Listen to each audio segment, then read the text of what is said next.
तो इससे पहले वाले वीडियो में हम लोग किसी तत्व की इलेक्ट्रॉनिक विन्यास को ज्ञात करना और इसकी संयोजकता को ज्ञात करना दोनों ही सीख चुके हैं। और आज के वीडियो में हम लोग सीखने वाले हैं आयन के बारे में।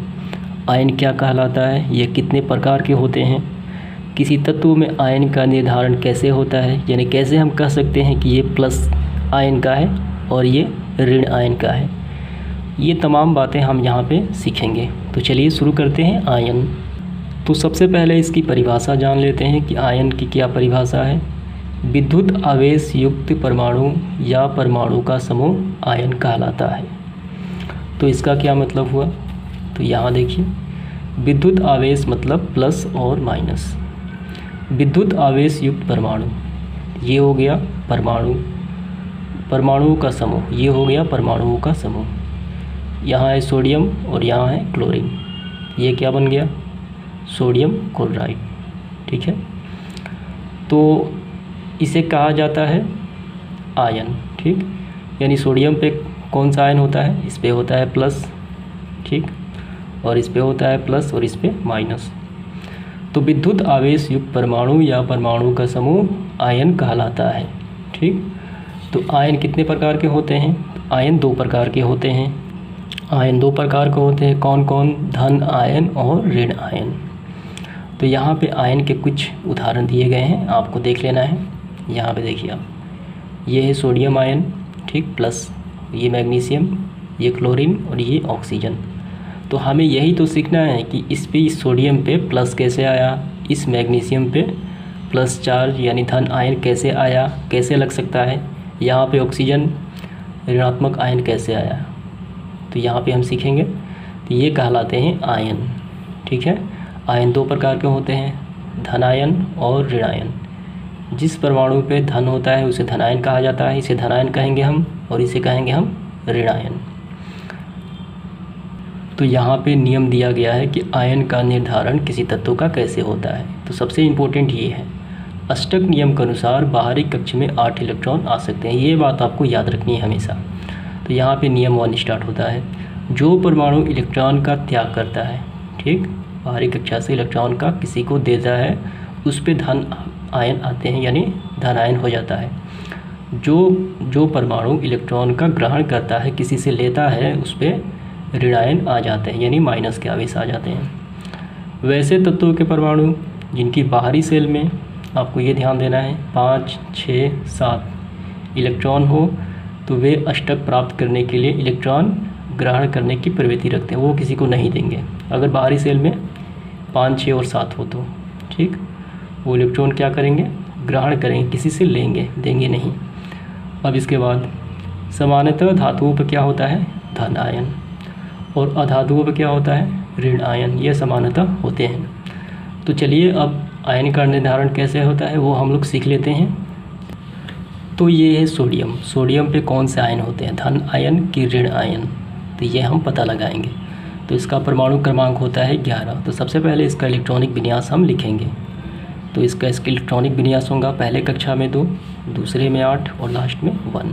ठीक है, तो यहाँ आप देखिए, अष्टक नियम के अनुसार बाहरी कक्षा में 8 इलेक्ट्रॉन आ सकते हैं। ठीक, तो इसका अष्टक पूरा हो चुका है, ठीक, और एक ज़्यादा है, तो ये किसी को दे देगा, यानी इलेक्ट्रॉन का क्या करेगा, त्याग करेगा। तो इस पर क्या आ जाएंगे, धन आ जाएंगे, तो इस पे ऐसे आ जाएगा धन आयन। ठीक, इसके बाद एक और एग्जांपल ले लेते हैं। तो हम लेंगे मैग्नीशियम, इसका परमाणु क्रमांक होता है 12।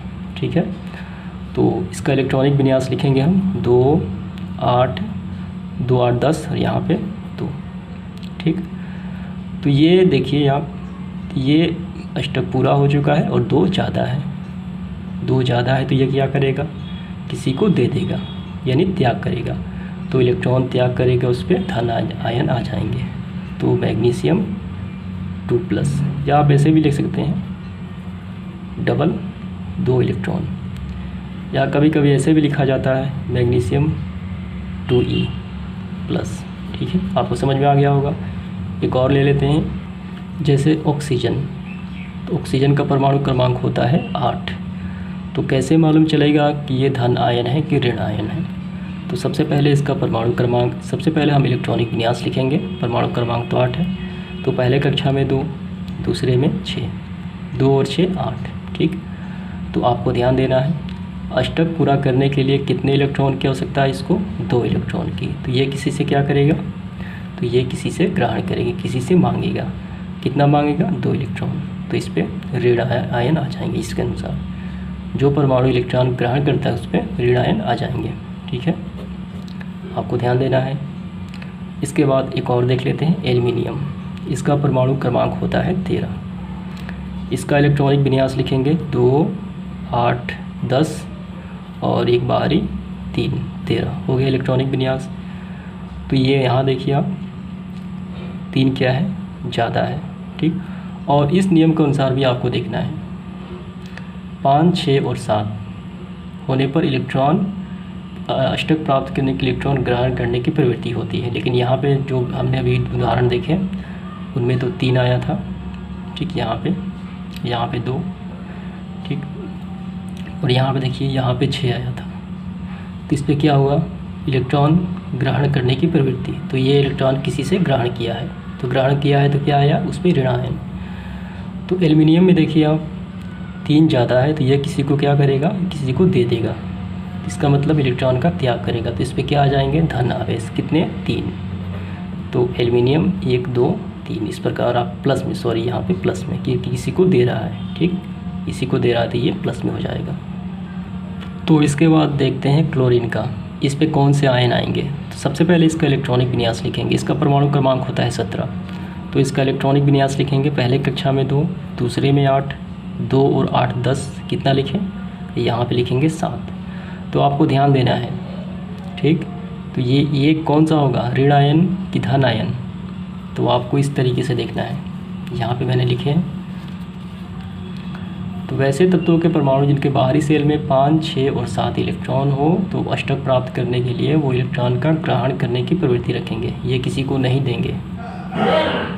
ठीक, यानी इलेक्ट्रॉन ग्रहण करने की प्रवृत्ति रखेंगे। कितना है, 7 है।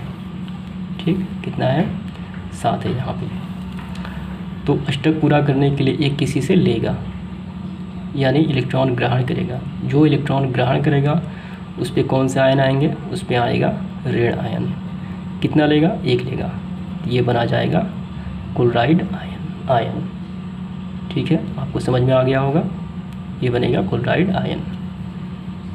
तो बहुत सारे विद्यार्थी गलती करते हैं कि वो समझें कि यहाँ पे अष्टक पूरा हो चुका है, 7 ज़्यादा है, किसी को दे देगा। ऐसा नहीं होता।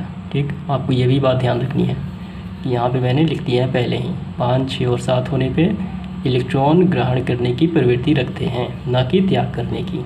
ठीक है, तो उम्मीद करता हूँ आपको समझ में आ गया होगा कि किसी तत्व का आयन का निर्धारण कैसे होता है। और ये भी आप ध्यान रखिएगा कि धातुओं पर हमेशा क्या होंगे, धन आयन ही होंगे। सोडियम क्या है, धातु है, इस पर क्या है, धन आयन। मैग्नीशियम क्या है, धातु, इस पर क्या है, धन आयन। और अधातुओं पर ऋण आयन ही होता है, यह आपको भी ध्यान रखना है। तो आज की वीडियो में इतना ही, धन्यवाद।